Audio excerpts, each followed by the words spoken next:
రేపు ఉదయం విజయవాడలో రాజశేఖర రెడ్డి బిడ్డ వైఎస్ షర్మిలారెడ్డి ఆంధ్ర రాష్ట్ర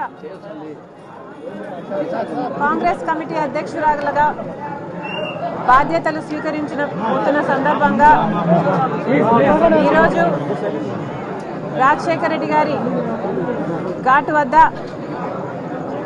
రాజశేఖర రెడ్డి గారికి నివాళులు అర్పించి రాజశేఖర రెడ్డి గారి ఆశీర్వాదాలు తీసుకోవడానికి ఇక్కడికి రావడం జరిగింది. రాజశేఖర రెడ్డి గారి ఆశయాల కోసమే ఈరోజు రాజశేఖర రెడ్డి బిడ్డ కాంగ్రెస్ పార్టీలో చేరడం జరిగింది. రాజశేఖర రెడ్డి గారికి కాంగ్రెస్ పార్టీ అన్నా కాంగ్రెస్ పార్టీ సిద్ధాంతాలన్నా ప్రాణంతో సమానం. ఆ సిద్ధాంతాల కోసం రాజశేఖర రెడ్డి గారు ఎంత దూరమైనా వెళ్ళేవారు.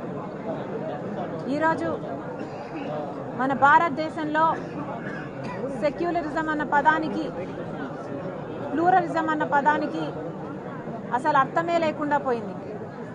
రాజ్యాంగానికి గౌరవం లేకుండా పోయింది. ఇవన్నీ మళ్ళీ నెలకొనాలి.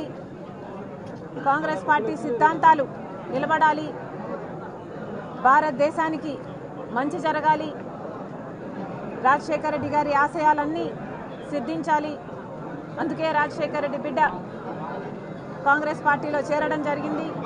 ఆ సిద్ధాంతాల కోసం ఆఖరి వరకు నిలబడతానని రాజశేఖర రెడ్డి గారి కోరుకున్నట్టుగా రాహుల్ గాంధీ గారిని ప్రధానమంత్రిని చేసేంత వరకు నా పోరాటమే కాదు, ఇక్కడ ఏ ఒక్కరి పోరాటం కూడా ఆగదని మరొకసారి ఈ సందర్భంగా మీ అందరికీ సంతోషంగా తెలియజేస్తున్నాం.